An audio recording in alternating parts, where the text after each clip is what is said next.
s'ils veulent entamer des expulsions, ça va pas se passer tout seul. Hein. Et que s'il y a expulsion, il y aura regroupement sûrement ici et réoccupation des terrains très, très rapidement après. Pas lâcher comme ça. La future tour de contrôle se trouverait derrière la maison. Et là, ça a été un combat très dur. Quoi. On a essayé pendant 3h30, on les a empêchés de venir dessus. Après, ils ont ramené près de 400 CRS. Donc voilà, derrière ce bâtiment. Et donc en arrivant là-bas, j'ai vu que les militaires tiraient partout, dans tous les sens. C'était abominable. Et pour ça, je vous dis, je croyais qu'on était en pleine guerre. Et ils ont foncé. Les bêtes étaient complètement affolées. Elles pleuraient, elles toussaient, elles ne pouvaient même plus respirer, tout comme les gens d'ailleurs. Bon, il y en a qui avaient des protections, pas nous, mais c'était affolant. Je peux pas dire ce que j'ai ressenti à ce moment-là. J'étais hors de moi, en colère. Ils ont balancé pendant 2 heures, je ne sais combien de centaines et de centaines de grenades lacrymogènes pour évacuer le troupeau de 100 vaches qu'il y avait et puis les 400 ou 500 manifestants. Quoi. On a été repoussés dans les champs tout le tour. Ils ont foncé, ils ont détruit, ils sont passés avec leur gros matériel, ils ont joué les cow-boys, ils ont tiré. C'était abominable.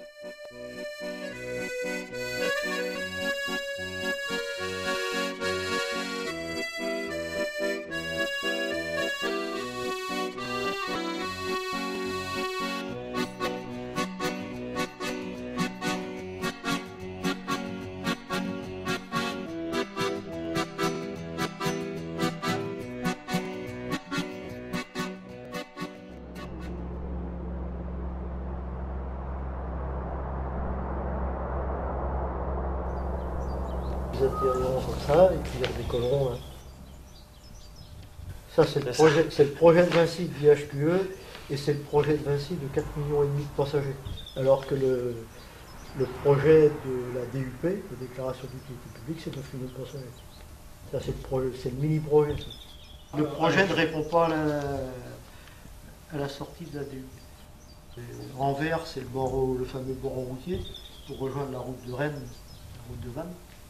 Ça va fermer 3 départementales, donc Notre-Dame-des-Landes, le Bourg et ici. Donc là, c'est la piste nord qui est ici. L'aérogare, c'est le bois de sapin qui est juste après.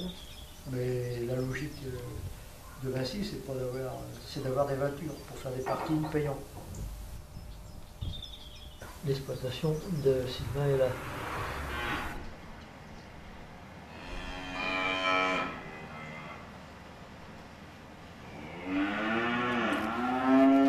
On n'est même pas riverain parce qu'on est sous une piste là. Je ne sais pas si vous voyez le site ici, le local, c'est le local de résistance qui s'appelle la Vacherie. C'est un peu un petit rappel sur le Larzac. Et la Vacherie, elle est complètement sous une piste. Et une piste, on nous dit, elle fera 60 mètres de large et 100 mètres autour de chaque côté. Il faut que ce soit nu de façon à ce que si un avion a des problèmes, eh bien, il puisse dégager, quoi. Donc ça veut dire que le village des Domaines où on habite, où je suis né, où ça fait 5 générations de Fresno qu'on est là, eh bien il sera rasé, quoi. Quand on dit rasé, c'est rasé, quoi.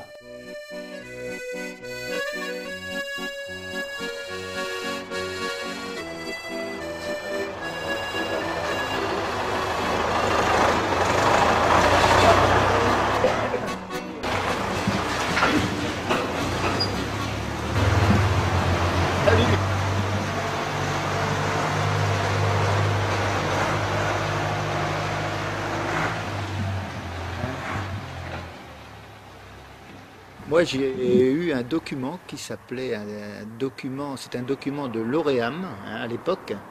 Premier document qui est sorti où on a entendu parler d'un projet d'aéroport, c'est en 1963. En 67, les 4 maires des 4 communes concernées géographiquement par le projet étaient convoqués par le préfet de l'époque en 67 pour leur expliquer il y avait un projet d'aéroport sur leur commune, sur leur territoire. En 72, il y a eu des réunions beaucoup plus précises qui ont été faites par la préfecture et qui a mis en place la zone d'aménagement différé, la ZAD. Hein. pour geler les terrains sur l'aéroport. Donc la ZAD est partie de 1974, a été mis en place en 1974 pour 7 ans, hein, puisque en 1975 on devait commencer les travaux. Enfin bon, le calendrier était déjà un peu dépassé, comme il y est aujourd'hui, mais voilà, c'était l'époque, c'était les annonces. Hein. En 1985, l'aéroport devait ouvrir avec 5 millions de passagers. Enfin, vous voyez, c'était les grandes, voilà. Donc un aéroport intercontinental permettant au Concorde de partir du bord de mer, mais permettant aussi une grande plateforme pour faire du fret. Hein. C'était la porte de l'Europe sur les États-Unis pour le fret, quoi. C'était pas n'importe quoi.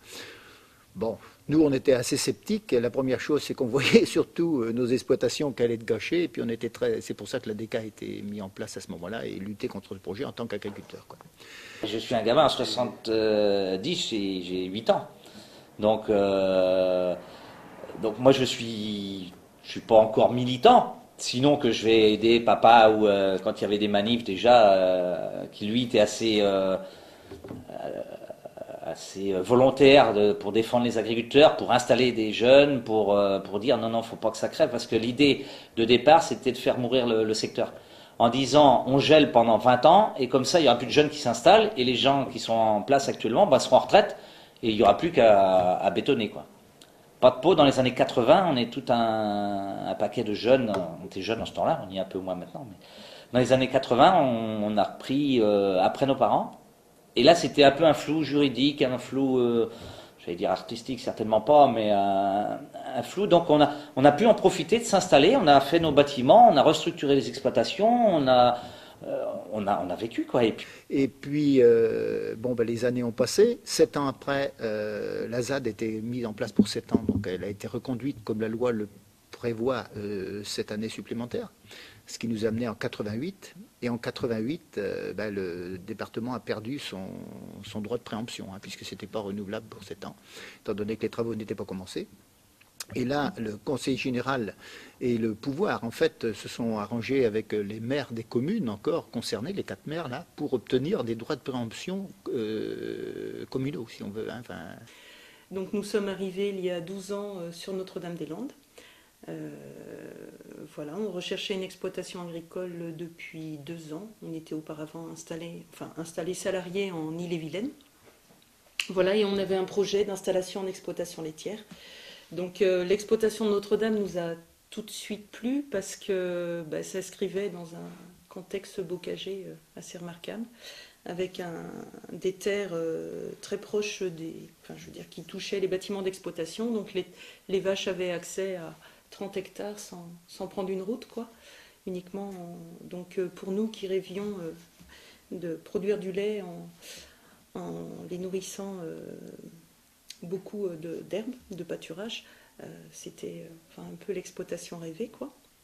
Voilà, donc on est arrivé là il y a 12 ans. Et puis le projet en fait s'est relancé 1 an après, grosso modo, notre installation, quoi. En 2005, nous, les associations, on a fait arrêter le processus, quoi, puisque les maires qui avaient été réélus, hein, les conseils municipaux réélus, sont devenus opposés au projet d'aéroport et donc ont retiré le droit de préemption au conseil général. Voilà, le conseil général n'a pratiquement pas acheté de terre depuis 2005, quoi. Oui, on est dans des phases, c'est vrai, opérationnelles, puisqu'on a eu un débat public en 2003. Dans lequel on a dit c'est Notre-Dame-des-Landes ou Notre-Dame-des-Landes, donc c'était un peu pipé au départ, dans lequel on n'a pas eu le droit de proposer des alternatives ou des solutions alternatives, et on dit non, vous le présenterez pendant l'enquête publique. Donc après le débat public, 2 ans après, il y a eu l'enquête publique, et là, non, il est trop tard, il fallait le présenter pendant le débat public, quoi. Donc on s'est un peu fichu de nous. Nous, en tant qu'association, nous voulions avoir un débat sur le fond, c'est-à-dire pourquoi un aéroport? Est-ce qu'il y en a besoin? Est-ce que Nantes Atlantique peut être amélioré? Et ça, on n'a jamais voulu nous entendre là-dessus.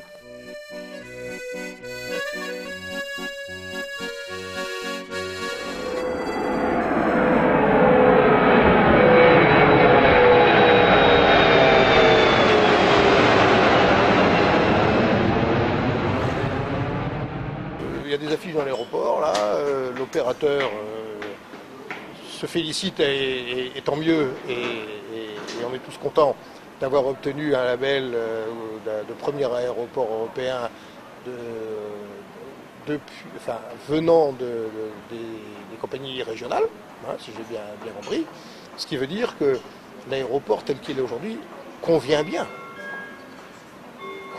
Il est bien placé par rapport à la ville, il est bien placé régionalement, je trouve. La première réflexion qui vient à l'esprit, c'est qu'effectivement, sur un site comme Nantes Atlantique, il est possible, si nécessaire, d'envisager de construire une piste avec une orientation légèrement différente. On a dans l'ouest de la plateforme un terrain important qui pour l'instant dont l'armée pour l'instant affecte à terre, hein, je ne vois pas pourquoi il ne pourrait pas être utilisé pour ça. La question primordiale étant de vouloir savoir, est-ce qu'on veut garder l'aéroport à proximité de Nantes ou est-ce qu'on veut à tout prix le déménager? L'optimisation, elle est variable selon ce que l'on veut et selon ce que le trafic sera. Donc Nantes Atlantique ne peut pas être saturée. Une seule piste peut accueillir des millions de voyageurs supplémentaires. Il faut ensuite optimiser l'aérogare, les parkings. Mais si vous êtes allé sur place, vous avez vu qu'il y a beaucoup d'espace, aujourd'hui beaucoup d'espace mal utilisé, et on peut faire beaucoup mieux. Mais ça fait 30 ans que cet aéroport est victime de ce que j'ai toujours appelé le syndrome Notre-Dame-des-Landes. Comme on va partir, on fait n'importe quoi. On utilise l'espace sans réfléchir à long terme, on fait à court terme, et donc on a très très mal utilisé Nantes Atlantique. On a un aéroport à Nantes Atlantique, qui est un aéroport international, 47 destinations, qui est même pas au tiers de sa capacité, qu'on peut améliorer énormément. Dans tous les sens, hein, on peut l'améliorer énormément. On peut l'améliorer énormément pour, après tout, si il y avait une augmentation du trafic. Hein, on n'est pas rendu au bout des bouts. Hein, quand on analyse, à Genève, on a le même aéroport, on a 12 millions de passagers. Ça fonctionne, hein, c'est bon. Bon, si après il fallait effectivement prévoir un développement plus important, il faudrait sans doute faire des travaux supplémentaires. Ce qui n'est pas impossible. La coordination et les opposants s'étaient posé la question, puisque cette piste est assez aberrante du point de vue des vents dominants. Elle est en gros au nord-sud, alors qu'elle devrait, en bonne logique, être est-ouest. Donc la coordination avait regardé, la CIPA plus exactement, avait regardé la possibilité de dessiner une piste alternative, hein, pas une deuxième piste, une piste alternative est-ouest, qui éviterait effectivement de survoler les populations qui aujourd'hui sont survolées. Ça ne pose pas de problème de réalisation. Ça pose évidemment des problèmes parce qu'on changerait en gros les personnes concernées par les nuisances, par le bruit. Aujourd'hui, il y a un certain nombre de personnes qui sont touchées par le bruit. Si on change l'axe de la piste, on change les personnes touchées par le bruit. Mais avant même de réfléchir à cela, ce qui est une éventualité, hein, tout à fait possible, on peut d'abord modifier les procédures d'atterrissage de manière à descendre en continu, et ce qui implique beaucoup moins de bruit, beaucoup moins d'utilisation de kérosène et donc des nuisances diminuées d'une manière très notable. Or, bizarrement, là encore est-ce le syndrome Notre-Dame-des-Landes, ça n'est pas à l'ordre du jour, en tout cas pour les avions qui survolent Nantes. On est en train de mettre en place cette procédure pour les avions qui arrivent par le sud, c'est-à-dire qui ne survolent pratiquement personne. Très peu de monde. Mais pour Nantes, c'est long, c'est compliqué, alors que pour les pilotes, ça pourrait être fait très vite. Et ça serait une réelle amélioration de la situation existante. Concernant la sécurité, il y a une chose qui est évidente, c'est qu'en ce qui concerne l'accès des avions à l'aéroport de Nantes ne peut pas être classé dans les aéroports dangereux. C'est une évidence. Les procédures sont relativement simples. On est dans un environnement facile, puisqu'il n'y a pas de montagne, nous n'avons pas de zone importante à éviter. C'est avant-hier soir, si je ne dis pas de bêtises, ou il y a quelques jours, je suis allé à Nice. Et on s'est posé à Nice face au sud-ouest. Et là, quand on se pose à Nice face au sud-ouest, il y a une procédure qui est à peu près similaire à la procédure qu'on a à Nantes quand on se pose face à la piste 21, sauf qu'à Nice, on est obligé sur la finale de piloter l'avion manuellement très tôt pour faire un virage assez prononcé en suivant toute la promenade des Anglais. Hein. Et or, aujourd'hui, personne à Nice dit que l'aéroport est dangereux. Or, à mon sens, la procédure 22 à Nice est plus complexe et requiert plus d'habileté de pilotage que la procédure 21 à Nantes. Parce que ce qui est l'argument premier quand même des détracteurs de l'aéroport de l'Atlantique, c'est la procédure sur la piste dite 21 qui est orientée au 210 face au lac et qui fait survoler la ville. Alors là aussi, je trouve que c'est assez extraordinaire d'utiliser désormais deux arguments qui sont des arguments que j'appelle émotionnels, le bruit, la question du bruit et la question de la sécurité. Je suis tout à fait d'accord pour qu'on en parle. Je me suis même battue quand j'étais maire de Bouguenais, à un moment où personne ne s'intéressait à ça, pour que justement on aide les riverains de l'aéroport, notamment les habitants de Bouguenais et de Saint-Aignan, à avoir de l'argent pour insonoriser leur maison. J'étais assez seule, hein. Avec le maire de Saint-Aignan, nous étions tous les deux assez seuls et les grands élus ne venaient guère à notre secours. Mais aujourd'hui, le maire de Nantes notamment, lui mais d'autres aussi, utilise la question de la sécurité et du bruit pour faire peur aux Nantais et pour dire en gros, il faut partir parce que cet aéroport est dangereux. Je trouve que c'est une manipulation de la réalité. Cet aéroport n'est pas classé dans les aéroports dangereux en France, tous les pilotes vous le diront, il n'a aucune spécificité. Donc si l'on décide qu'on ne peut plus survoler des zones agglomérées, on peut le décider. Alors, il va falloir d'abord déménager Toulouse, il va falloir déménager Marseille, il va falloir déménager Mérignac, il va falloir déménager Londres City, puisqu'on parle aussi de l'Europe. Il va falloir déménager beaucoup d'aéroports en France et en Europe. Peut-être le faut-il, mais alors débattons uniquement de cela. Et ça a pu donner la mise en place d'un collectif d'élus opposés au projet d'aéroport, enfin doutant d'abord, se disait collectif d'élus doutant de la pertinence du projet. Bon, c'est déjà bien quand on arrive à douter, c'est qu'on peut se poser des questions par la suite. Donc il a été mis en place en 2009 et là ils ne doutent plus aujourd'hui, ils sont vraiment opposés. Ça regroupe un peu plus de 1000 élus aujourd'hui à travers la France. C'est quand même pas mal, dont plus de 500 en Loire-Atlantique. Hein. C'est déjà ça, quoi. Hein.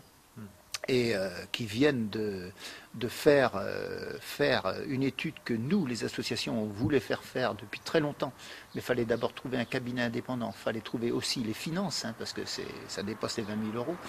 Et ce comité d'élus opposé au projet a fait faire cette étude qui aujourd'hui est pour nous extrêmement importante parce qu'elle vient appuyer tout ce qu'on a dénoncé, tout ce qu'on a mis en évidence en faisant nos propositions alternatives. Hein.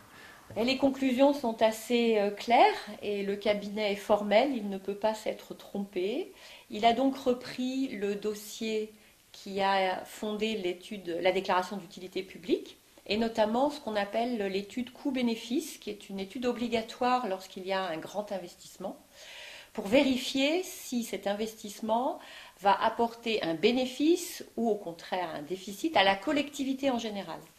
Donc le cabinet Delft a repris l'analyse qui est dans le dossier, qui est consultable, qui est tout à fait public, et il a constaté des erreurs curieuses, des oublis dans la colonne coût, des rajouts dans la colonne bénéfice.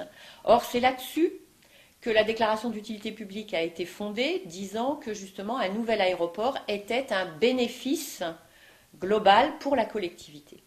Je vais vous donner un ou deux exemples. On utilise par exemple le tram-train et on le comptabilise dans les bénéfices, dans les gains qu'apporte le projet. Mais curieusement, il n'apparaît pas dans la colonne coût. Alors évidemment, au bout du compte, les totaux ne sont plus tout à fait les mêmes. Et pour être très clair, l'étude officielle parie sur un gain pour la collectivité de 500 millions d'euros et le cabinet recalculant, lui, dit que c'est un déficit qui peut aller, selon les hypothèses, entre 100 millions et 500 millions d'euros. Deuxième exemple d'erreur, pour ne pas dire de manipulation, je ne sais pas ce qu'il faut dire exactement. L'intérêt de cet éventuel aéroport au nord de l'agglomération nantaise consisterait dans une sorte d'économie de temps que les passagers auraient en venant là plutôt qu'au Sud-Loire. Et donc on calcule, il y a un coût à l'heure de temps économisé. Très bien. Sauf que dans l'étude des porteurs de projet, de la direction de l'aviation civile, ce coût a été multiplié par 3 par rapport au coût habituellement retenu.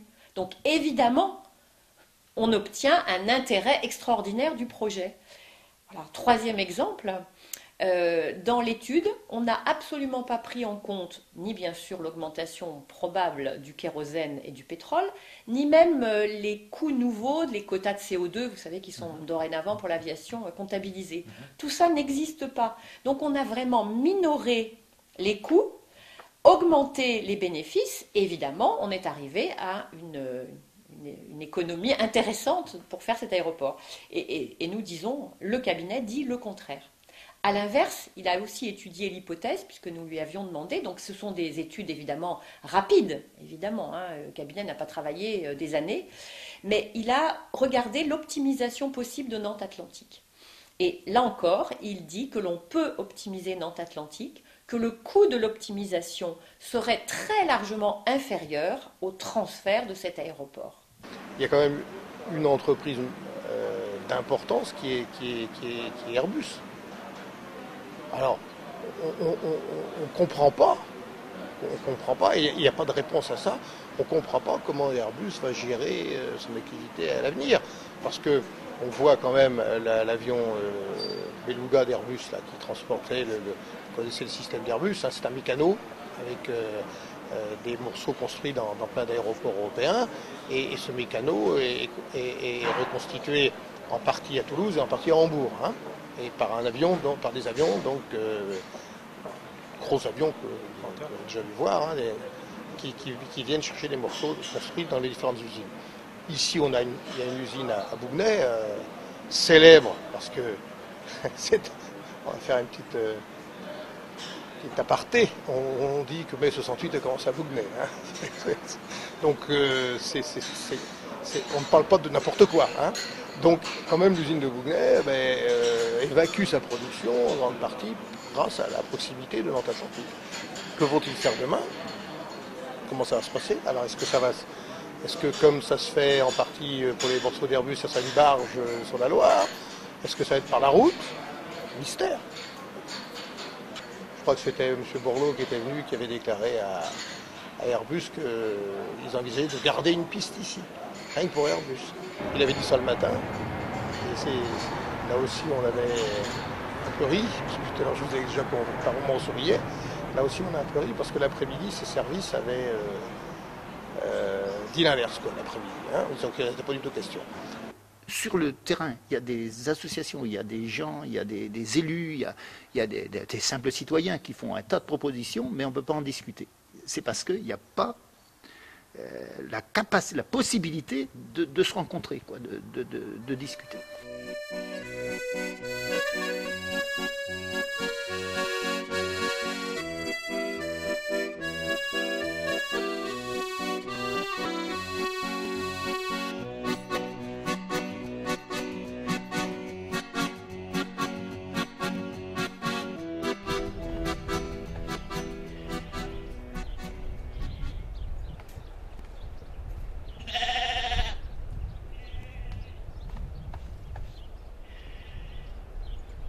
Si l'aéroport se fait, grosso modo, je veux dire, on perd et notre travail, enfin, et l'exploitation agricole, et la maison d'habitation.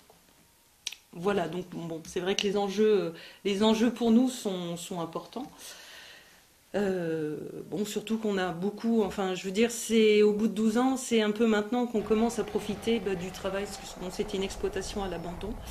Donc, je dirais que c'est maintenant qu'on commence à se sentir un peu bien et qu'on commence à profiter, je dirais, de tout le travail qu'on a fait depuis qu'on est installé. Voilà. Mais ce que je veux dire, c'est que bon, c'est notre investissement dans la lutte, c'est pas. Enfin, j'ai envie de dire, ça va au-delà de. On va dire que cette défense de précaré, quoi. Enfin, je veux dire, c'est. On est d'autant plus mobilisés pour essayer de rester jusqu'au bout et tenir, que le projet pour nous ne se justifie pas, quoi. Enfin, je veux dire, on n'a pas le sentiment, enfin, j'ai absolument pas le sentiment que c'est quelque chose d'utilité publique, quoi.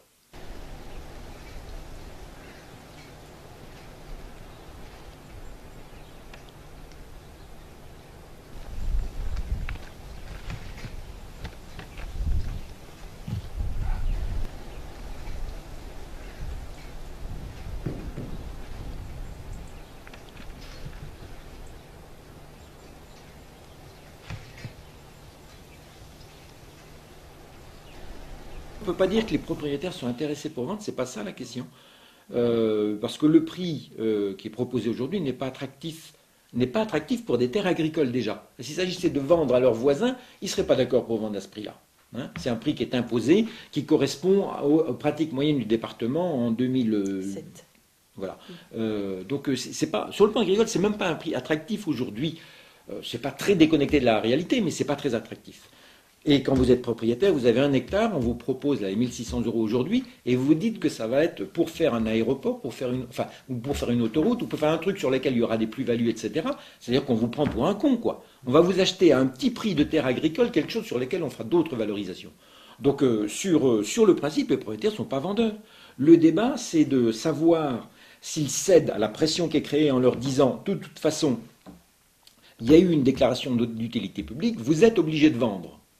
C'est ça qui les fait décider. Alors, soit ils ne sont pas d'accord du tout, ils sont solides dans leur tête, je veux dire, et ils ne se sentent pas seuls, et puis ils vont peut-être tenir le coup.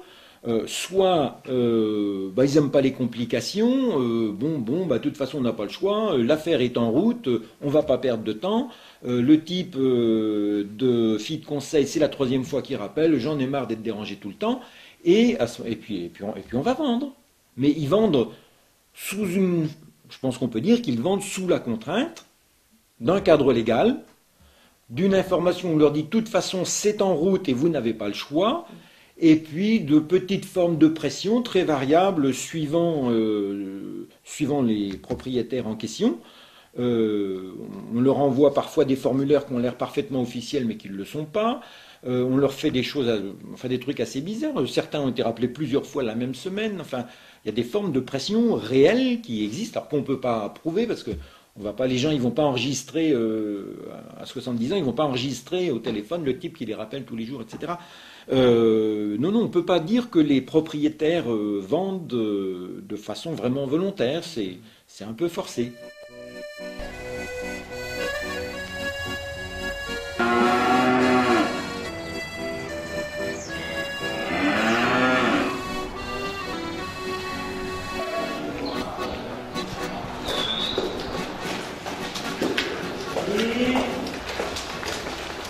Allez, un moment, faut pas le dire, un moment là.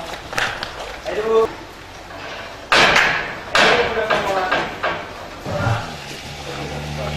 Allez.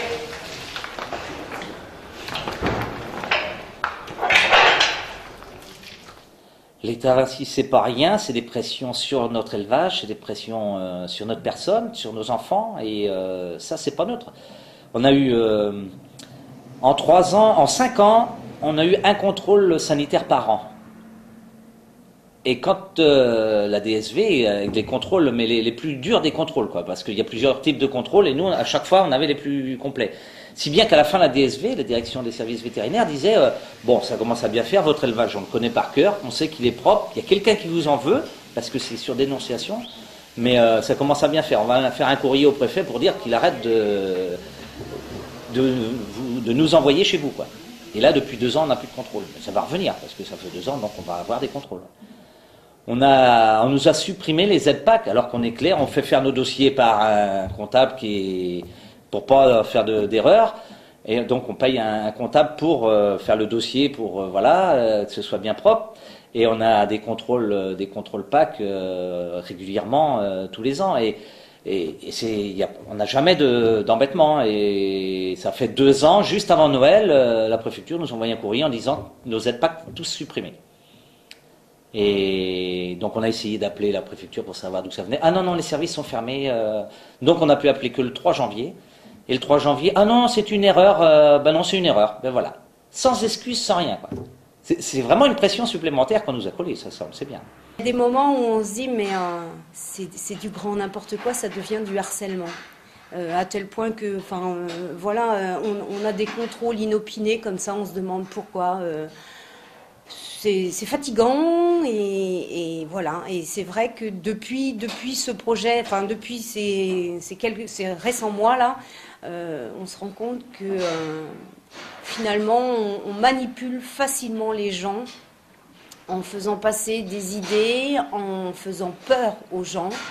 Et il y a des cabinets qui ont été recrutés, qui travaillent pour les porteurs de projets, qui savent très bien comment faire. Et c'est dangereux pour nous parce que quelque part, on est fragilisé avec tout ça.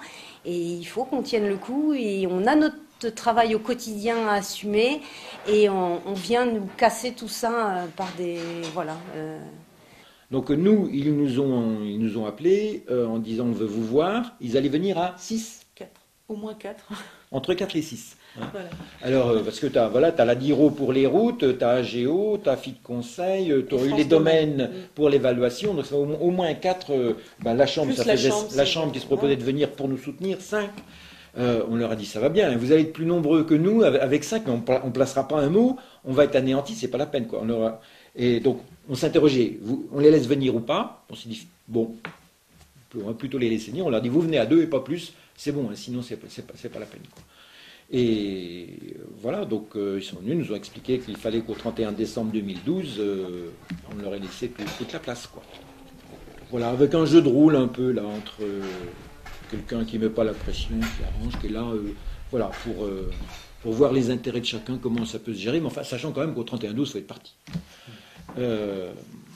Et puis un qui est là pour acheter les terres et pour acheter la maison pour nous, les bâtiments, pardon, et qui voulait faire ça relativement vite, quoi. Et donc lui qui a rappelé assez régulièrement. Je l'ai eu ce midi. Alors on a été quelque temps, là on répondait pas. Et puis quand il y avait un coup de fil privé, on répondait pas. Alors c'est vrai qu'il y a eu d'autres gens qui ont eu du mal à nous joindre. on répondait pas, on avait marre, quoi. Et non, moi j'ai une période où j'avais voilà. l'impression d'être appelé tous les jours, quoi. C'est pas simple à vivre, surtout que peu de gens l'ont vécu sans doute à ce niveau-là, au niveau du volume des expulsions. Il y en a eu malheureusement un peu partout. Mais là, c'est beaucoup, on est beaucoup, on serait beaucoup à être expulsés. Et c'est pas... Après, ça regarde chacun. Et ce qu'on disait à notre Assemblée Générale de l'ADK l'autre jour, c'est que chacun on comprend la situation de chacun. S'il y en a qui veulent dire, moi, ça y est, je jette l'éponge, j'en peux plus de me battre, et je demande les indemnités, puis je m'en vais, on les comprend complètement. Parce que la pression, faut la vivre pour la comprendre, quoi. Donc on les comprend complètement et on soutiendra tous les gens, y compris ceux qui voudront s'en aller plus vite, ceux qui voudront tenir le plus longtemps possible et tout. Non, je crois que faut être bien clair là-dessus. Et ça, on a été assez clair à notre Assemblée Générale. Et il y a beaucoup de monde et je crois que ça rassurait des gens aussi. Dire ouais, mais moi j'ai rencontré Vinci, je sais pas, sans parler de négocier, parce que j'aime pas du tout ça. On négocie pas une ferme, ça se négocie pas. Mais j'ai discuté avec Vinci ou avec AGO et ouais, mais non, mais tu as complètement le droit. Après, tu te fais ton opinion, tu es d'accord ou pas d'accord, et puis si tu t'en vas, tu t'en vas. Mais au moins, il sera battu, les gens se seront battus jusqu'au bout, quoi. Et le jusqu'au bout, il n'est pas la même limite pour tout le monde. Effectivement, faire sentir aux géomètres qu'ils n'étaient pas en terrain conquis, les experts environnementaux qui faisaient les diagnostics sur la faune, la flore, les sols, etc. Il y en avait certains qui étaient... alors on en a vu venir avec une tenue de la LPO par exemple, pour se faire discret, quoi. À minuit, un mec qui était en train d'étudier les grenouilles dans la mare, dans une mare, tu vois, donc le voisin l'a repéré parce qu'il y avait une lampe de poche là au-dessus de la mare. Il allait voir, c'était un mec, il avait un blouson LPO, quoi. Donc d'un côté je suis avec vous, mais enfin je fais mes observations. Il y a des choses un petit peu ambiguës, mais pour dire simplement que parmi ces gens-là, certains quand même se sont vraiment comportés en terrain conquis, quoi. Et voilà, donc comme ça a frité un petit peu, ensuite ils étaient toujours accompagnés de gendarmes, quoi. Donc ça, l'année dernière, ça nous a vraiment créé une ambiance aussi, quoi, hein, d'avoir régulièrement une voiture de gendarme, un mec de biotope et puis une voiture de gendarme quand c'est pas plus, quoi. Ça crée une ambiance locale assez forte, ça.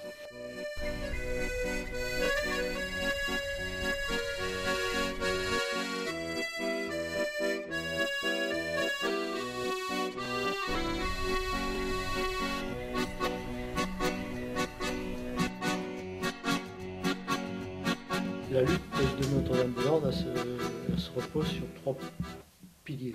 Il y a la lutte de la mobilisation citoyenne, qui est de toute façon, ça sera elle qui fera la décision, quoi qu'on peut en penser.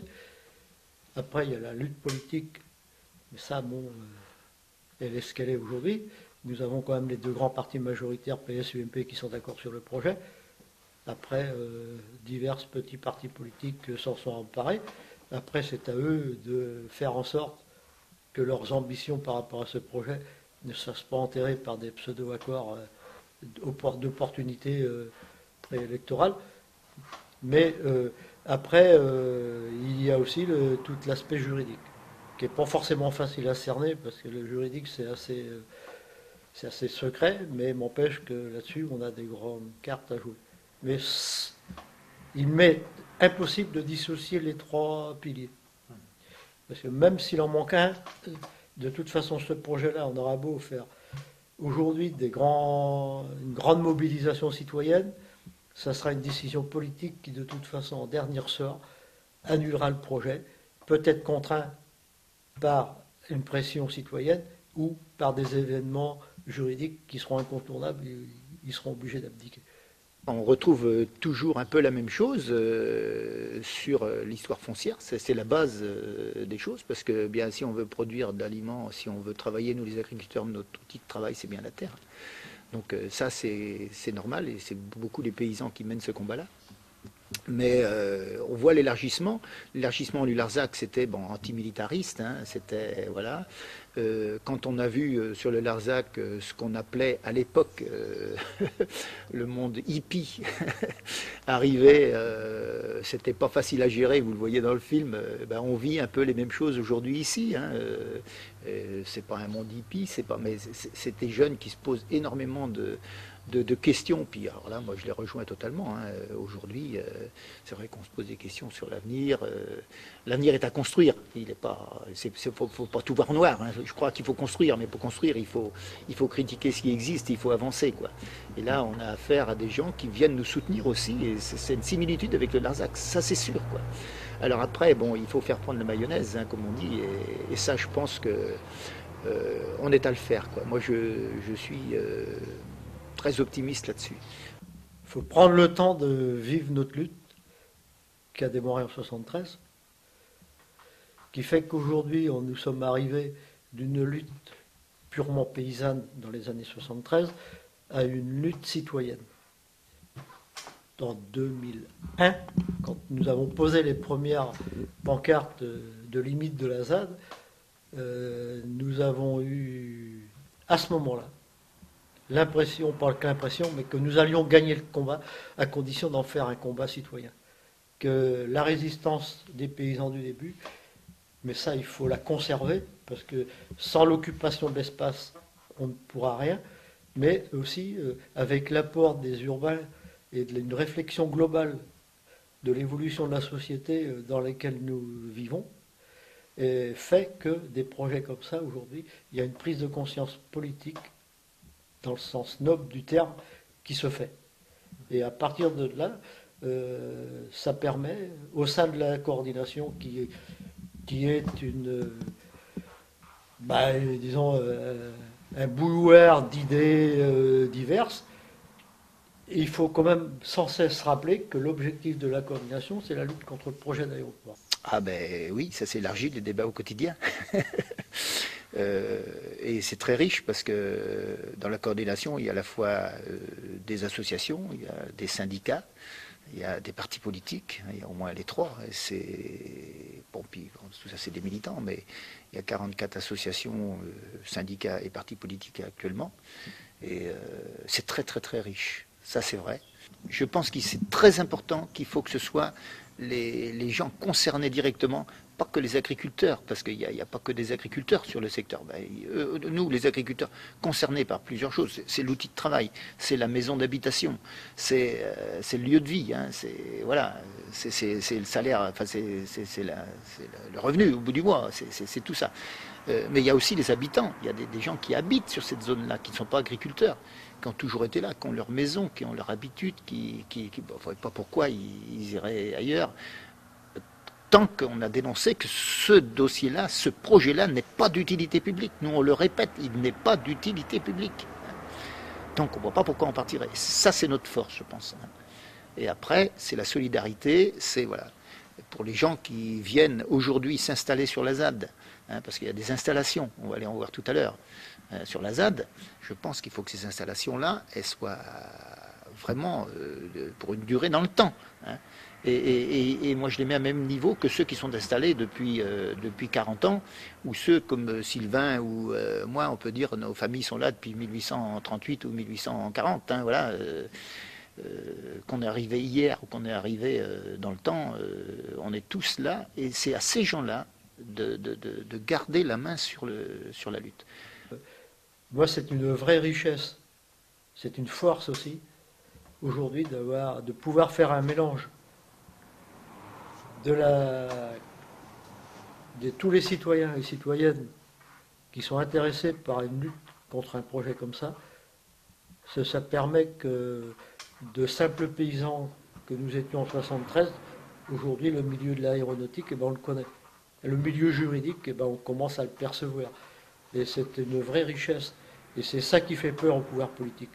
Et nous l'avons constaté pendant le débat public, où que nous avions en face de nous tous les caïds des services de l'État, ou qu'ils n'étaient pas forcément à l'aise dans un débat public, parce que la société civile, eh ben, elle a des ingénieurs aussi. Et quand on met tout le monde autour d'une table à discuter, que ce soit un simple paysan ou un ingénieur qui sort de Polytechnique, mais que sur un projet, tout le monde apporte, on va dans le même sens, eh ben, je vous dis que là, ça nous transforme tout le monde. On remercie en fait tout le travail et l'investissement bénévole, enfin notamment qui est fait par des gens qui sont à la retraite, quoi.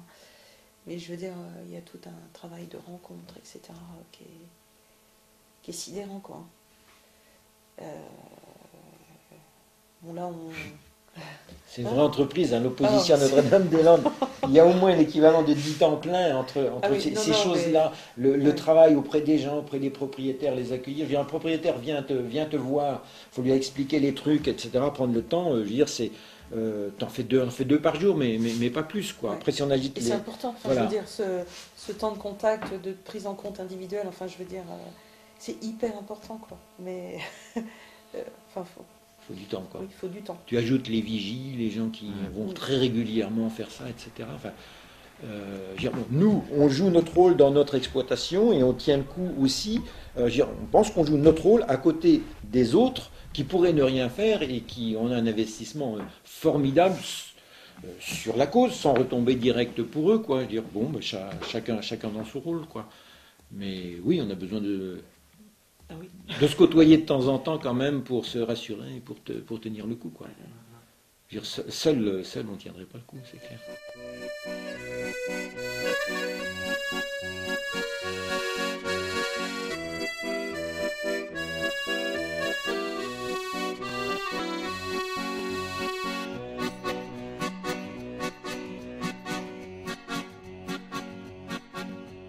Alors la tracto-vélo, c'était l'idée est née, ça fait déjà 2 ans, 3 ans, quand pendant les élections régionales, dans lesquelles on s'est dit, faudrait aller rencontrer nos conseillers régionaux dans les régions des Pays de Loire, quoi, et même en Bretagne, pour leur faire mieux connaître le problématique Notre-Dame-des-Landes. Alors il y a quelqu'un qui a eu l'idée un jour, il faudrait y aller en vélo, ouais, mais ça serait bien d'avoir des tracteurs et tout.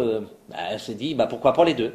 Donc il y a 6-7 tracteurs et puis 40, 50, 60 vélos, quoi. Et on part pendant une semaine avec des étapes régionales. Alors quand c'était la régionale, donc on était à Rennes, à Laval, Le Mans, La Roche-sur-Yon, Nantes, avec une grande manifestation à Nantes.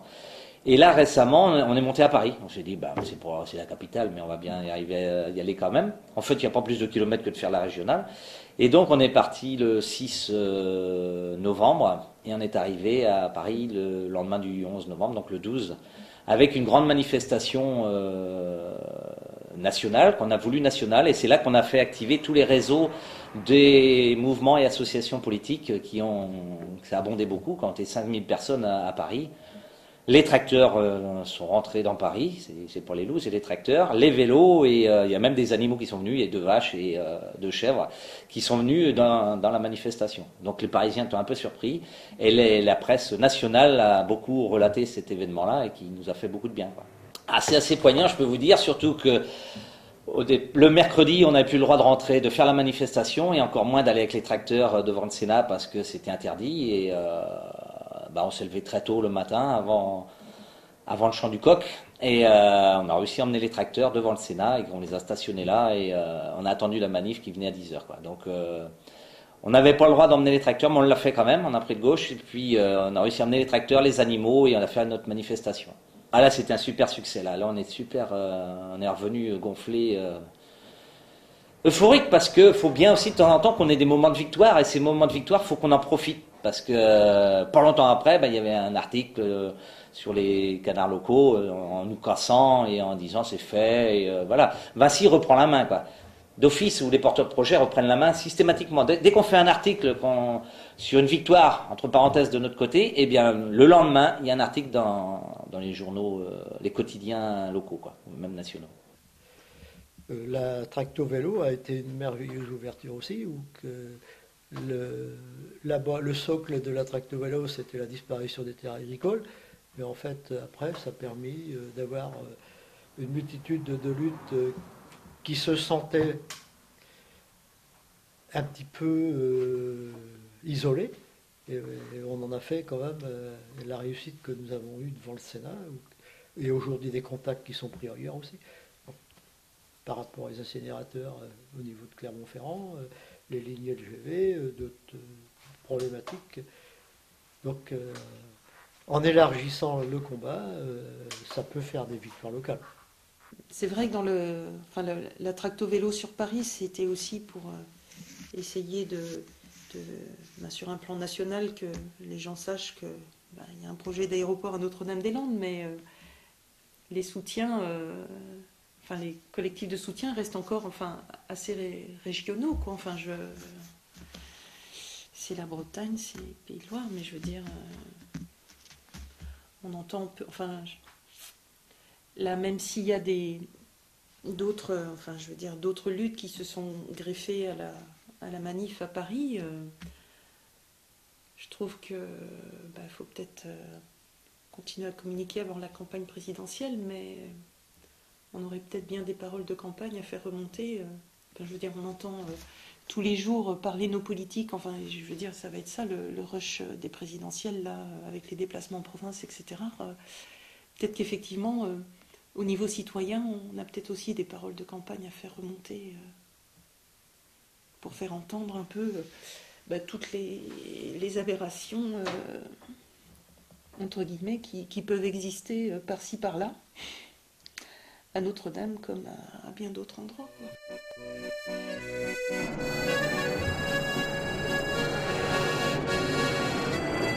L'actuel aéroport présente un certain nombre de conditions contraignantes, y compris pour la sécurité et pour le bien-être de la population de Nantes. Oui, nous n'allons pas lâcher les candidats, nous l'avions déjà dit, nous ne les lâcherons pas. Nous venons de faire repartir 2 lettres, l'une à François Hollande, l'autre à Nicolas Sarkozy, qui n'est toujours pas candidat, mais qui est quand même probablement candidat, pour leur redonner des éléments objectifs. Alors, à Nicolas Sarkozy, nous n'avions pas écrit pour l'instant, mais nous lui avons écrit pour lui dire que nous demandions officiellement l'abrogation de la déclaration d'utilité publique, au vu des éléments nouveaux.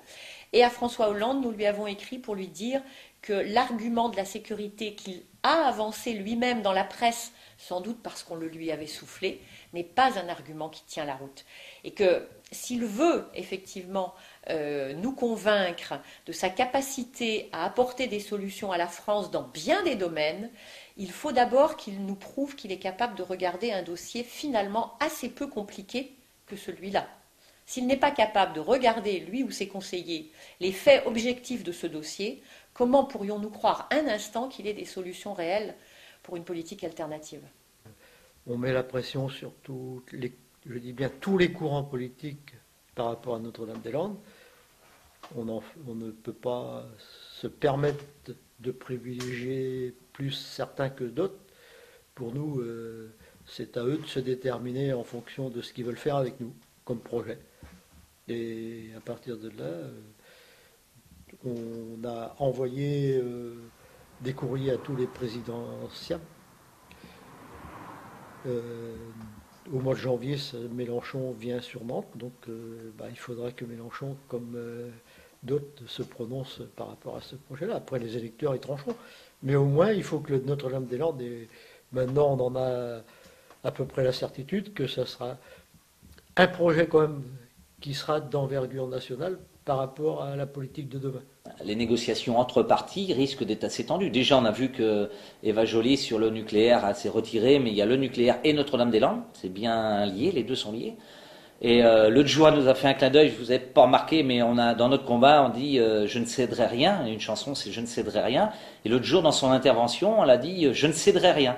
Donc pour moi, c'était un petit clin d'œil au combat de Notre-Dame, quoi. Alors il y a ça, mais il y en a certainement d'autres aussi. On va mettre la pression tout le temps. Hier, François Hollande était à Nantes. Il y a eu une manifestation devant à plusieurs sympathisants avec des banderoles, non, un aéroport Notre-Dame. À chaque fois, il y a des actions, pas forcément spectaculaires en allant tout bousculer et tout, parce qu'ils ont un service d'ordre qui est plus costaud que le nôtre. Mais en leur rappelant chaque fois qu'on est là, qu'on est là, qu'on est là. Et après, peut-être que ce sera la variable d'ajustement, de négociation entre les deux tours. Ce que tout le monde a extrêmement mal digéré, c'est l'engagement public de Cécile Duflot au mois de juillet cette année, 10 ans, devant tout le monde, 10 ans, on a voté à notre Assemblée des Verts, et je suis venu vous dire une chose, c'est que dans les négociations avec le Parti Socialiste, on ne cédera pas sur Notre-Dame-des-Landes. Et ça, tout le monde l'a entendu, c'est enregistré, etc., quoi. Moi, il me semble que c'est ça le plus perturbant. C'est-à-dire que c'est un débat qui renvoie, me semble-t-il, à un problème entre les Verts et leur électorat. Et qu'est-ce qu'on peut dire à des gens? Est-ce qu'on peut dire n'importe quoi à des gens et ne pas en tenir compte après, quoi? Après, sur le combat au quotidien de Notre-Dame-des-Landes, je veux dire, il y a des gens, des Verts et un certain nombre, qui mettent beaucoup d'énergie. Et c'est, les Verts n'ont renoncé sur rien. Enfin, ils n'ont rien lâché dessus, ils n'ont rien gagné, mais ils n'ont rien lâché, ils ont toute leur liberté de combattre là-dessus, et ils le font réellement. Donc ça reste voilà, des gens qui se battent à nos côtés, et moi que je respecte comme des gens qui se battent à notre côté.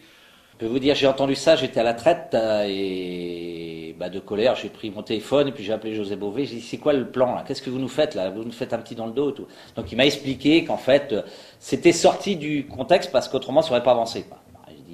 On a eu une demi-heure à discuter. Hein. Il a vu que j'étais pas de bonne humeur, mais bon, il a compris parce que d'abord, même s'il n'aurait pas compris, c'est pareil, hein, ça ferait un plus. Hein. Mais il s'est remonté assez haut après parce que dans une rencontre en coordination, il dit il t'a appelé José toi l'autre jour, il paraît que tu n'étais pas content. Donc c'est pas grave. C'est vrai que j'étais pas content, quoi, et j'étais pas le seul. Et j'ai quand même du mal à comprendre, alors que tout le monde en chœur, hein, les deux candidats dont j'ai parlé d'ailleurs le font eux aussi, en appellent à la rigueur, aux économies nécessaires. J'ai quand même du mal à comprendre qu'on continuerait ce projet comme si nous étions dans une période sans problème économique, sans crise énergétique, etc. Alors heureusement, il n'y a pas que deux candidats, il y en a d'autres, et un certain nombre d'autres nous ont donné leur assurance qu'ils regarderaient, eux, de très près ce dossier. Donc nous allons continuer à mettre la pression sur tous les candidats à la présidentielle. Dans le ressenti de beaucoup, c'est un peu notre dernière chance, quoi. Enfin, je veux dire, nous, c'est vraiment le truc n'est pas raté, quoi.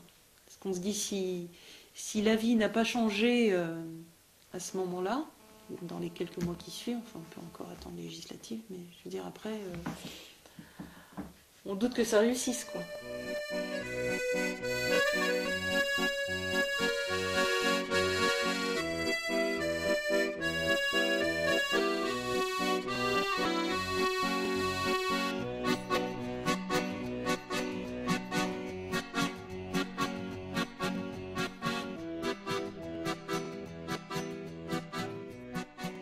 L'aéroport de Notre-Dame, on ne peut pas y toucher, quoi.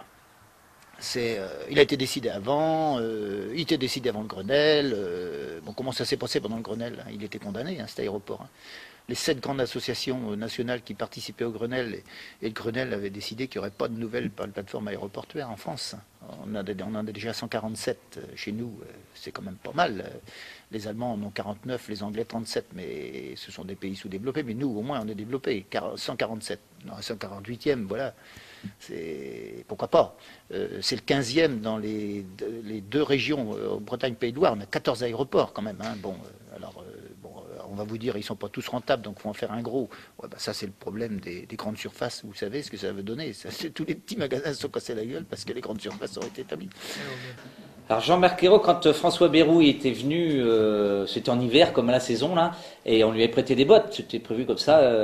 Il n'allait pas venir avec des bottes de chez lui là-bas, donc on lui avait prêté des bottes. Et puis donc on avait fait le tour, la ferme. On avait discuté. Il était venu ici après discuter devant des militants qui étaient là aussi. Et le lendemain, Jean-Marc Ayrault, pour reprendre la main, il dit c'est pas parce qu'on met des bottes qu'on connaît le dossier. Par contre, on l'a repris aussi au mot en disant lui, il n'a jamais mis ses bottes pour venir nous rencontrer. On ne l'a jamais vu ici. Il n'est jamais venu ici. Il a sans doute survolé la zone parce qu'il a d'autres moyens que nous, hein, en hélico ou je ne sais quoi, avec le préfet ou avec des hommes politiques. Certes, sans doute.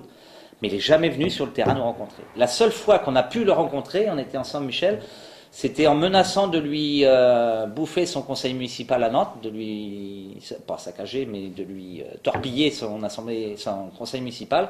Il a accepté de nous rencontrer de 18h à 18h30 la veille au soir.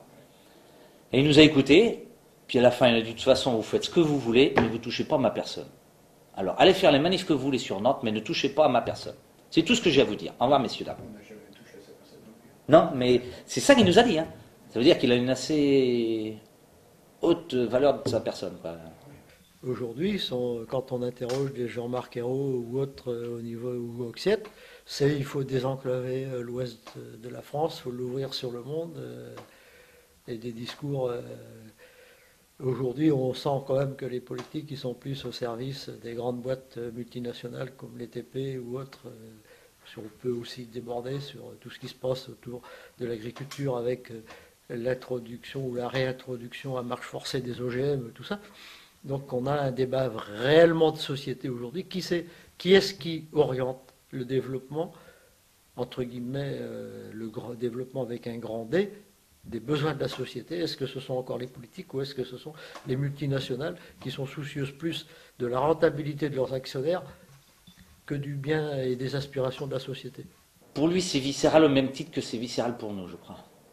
Pour lui, c'est un combat, c'est son combat, enfin entre autres, il y en a d'autres, mais c'est son bébé, il veut son buste à l'entrée de l'aérogare.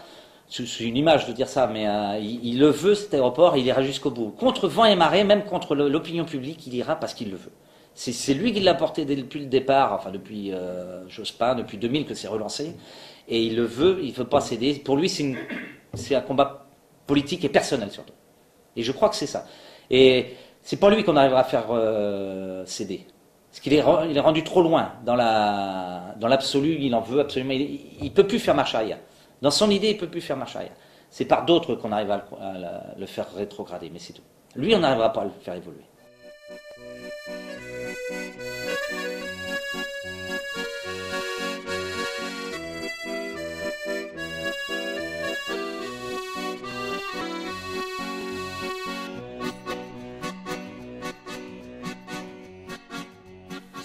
Ce que cette lutte-là a changé dans ma tête, c'est la vision, c'est beaucoup plus la vision sur les politiques.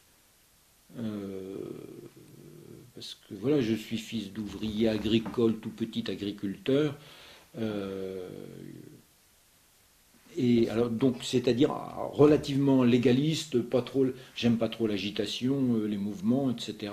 J'aime bien les choses en ordre. Donc pour moi, je veux dire, j'ai dans ma tête une position de gauche naturellement. Et plutôt chez des gens très raisonnables, genre PS, etc. quoi.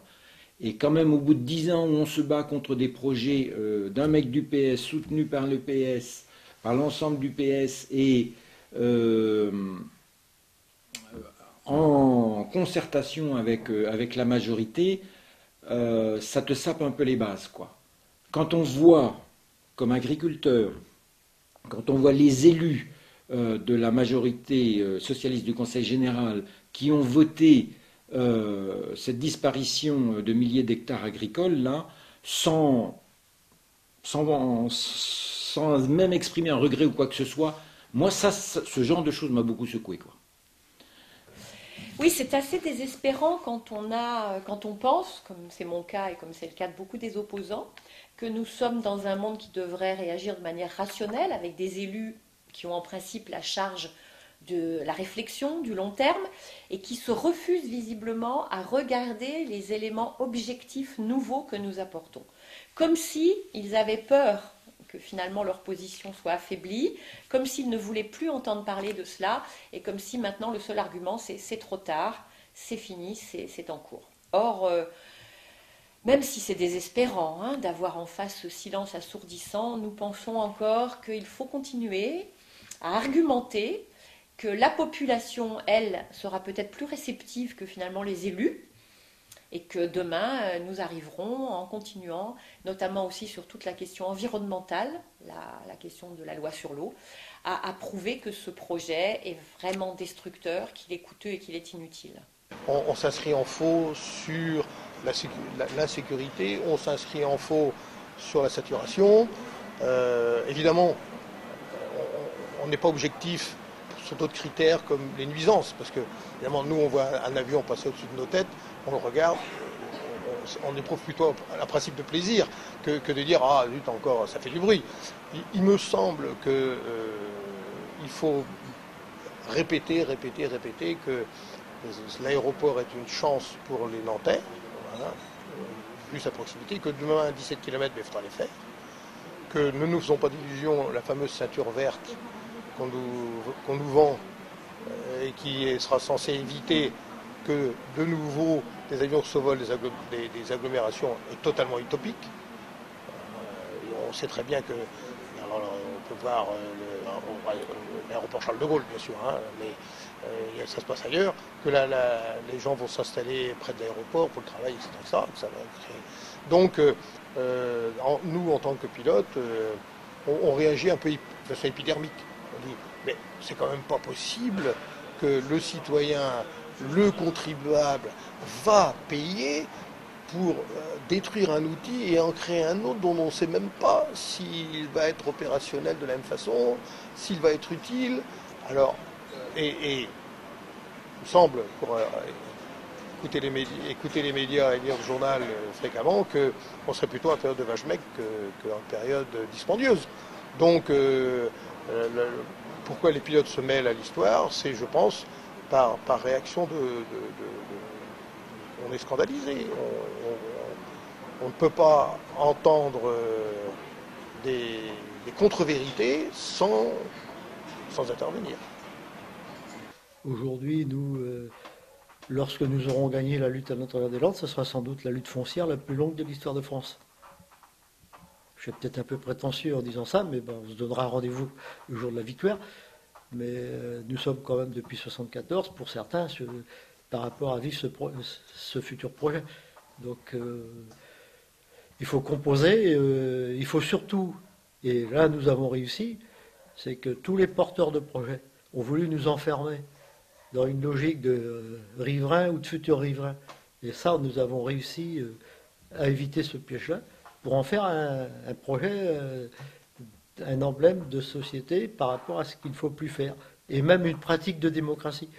Ah oui, je crois que c'est le combat de notre vie. Et si on le gagne, ce sera un combat super intéressant. Si on le perd, j'espère pas. De toute façon, c'est un combat qui aura été formateur pour moi. Parce que ça permet de rencontrer des gens, ça permet de se dépasser. Quand on nous envoie, bon allez Sylvain, tu vas défendre l'agriculture à la Cité des Congrès à Nantes, 2000 personnes, allez va, tu prends le micro et tu causes devant les gens là. Moi je ne m'appelle pas Jean-Marc Ayrault ou je ne sais plus, je ne sais pas qui, mais ça prend les tripes. Je veux vous dire qu'avant, je dormais pas bien. Maintenant c'est moins dur, je ne veux pas dire plus facile parce qu'il ne faut pas qu'on se trompe, on a tout le temps un doute d'oublier, de se gourer, mais... maintenant, j'ai pris un peu de recul par rapport à ça et c'est moins stressant, quoi. J'ai moins le stress de ça. On en a d'autres, mais... Donc il faut... Oui, Avec du recul, avec ce qui s'est passé, on sait aujourd'hui qu'il faudra qu'on soit fort, mais fort aussi psychologiquement autant que physiquement pour affronter ces gens-là parce qu'ils sont très tordus et ils peuvent être très méchants quand ils veulent. Voilà. Ah mais moi je suis assez persuadé qu'on va gagner.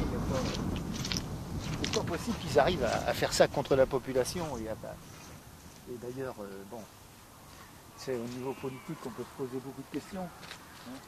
Est-ce que la droite y tient toujours autant à ce projet? J'en suis pas persuadé. Je crois qu'ils ne s'expriment pas beaucoup. Je crois qu'ils y tiennent beaucoup parce que c'est pour foutre la merde entre les écologistes et le PS. Ça c'est clair. Depuis 2010, depuis mai 2010, je dis ça, je suis persuadé.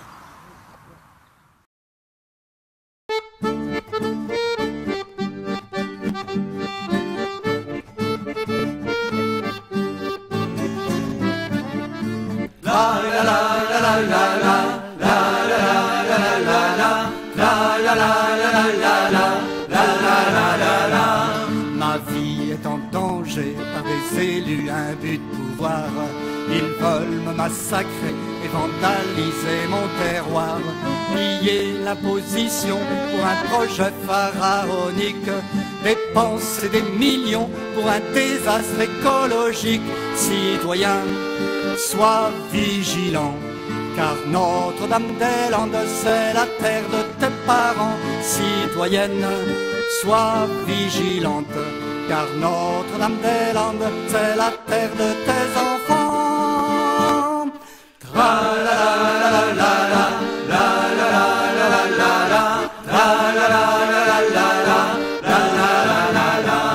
Ils sauvent la fierté d'une capitale métropole.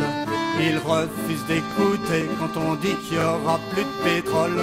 Arrêtez d'investir dans l'industrie énergivore.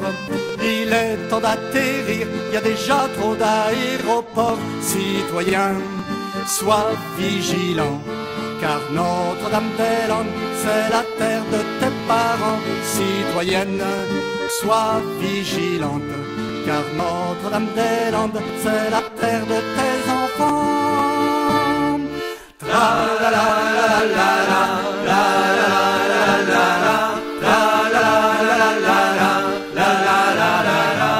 À la place du bitume, tu défendras chaque mètre carré.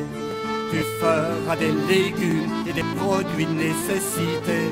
Et lorsque tes récoltes seront prêtes à moissonner, pour faire la farandole, faudra encore te mobiliser. Citoyen, sois résistant, car Notre-Dame-des-Landes, c'est la terre de tes parents. Citoyenne, sois résistante, car Notre-Dame-des-Landes, c'est la terre de tes enfants. Citoyen, sois résistant, car Notre-Dame-des-Landes, c'est la terre de tes parents. Citoyenne, sois résistante, car Notre-Dame-des-Landes, c'est la terre, c'est la terre, c'est la terre de tes enfants.